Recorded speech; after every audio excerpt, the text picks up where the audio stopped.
Hello. হ্যাঁ, মাওয়াইকাতেই আমার এক বন্ধু আছে। খুব গরিব আসলে, মানে ওদের দেশের পার্সপেক্টিভে কোনোরকমই ভিডিও সিডিও বানিয়ে ওর সংসার চলে। ওইসব ভিডিও সিডিওর ইনকাম দিয়েই কীভাবে যে ও চলে আল্লাহ জানে। ও হ্যাঁ, ওর আবার একটা চকলেট বানানোর কারখানা আছে, সেখানে চকলেটই আজকে রিভিউ করব।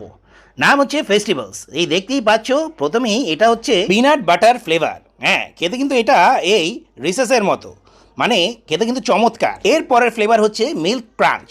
এটার মধ্যে মিল্ক ক্রাঞ্চ মানে ডেইরি মিল্কের মধ্যে যদি একটা ক্রাঞ্চি যে জিনিসগুলো দিয়ে দেয়, মানে মুখের মধ্যে যদি তুমি দিয়ে চাবাও, তাহলেই মুখের মধ্যে তোমার হচ্ছে গিয়ে ওই মুড়ি চাবানোর মতো ওই ফিলিংটাও আসবে।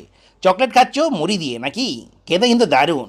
আর এর পরেরটা হচ্ছে গিয়ে সি সল্ট ফ্লেভার।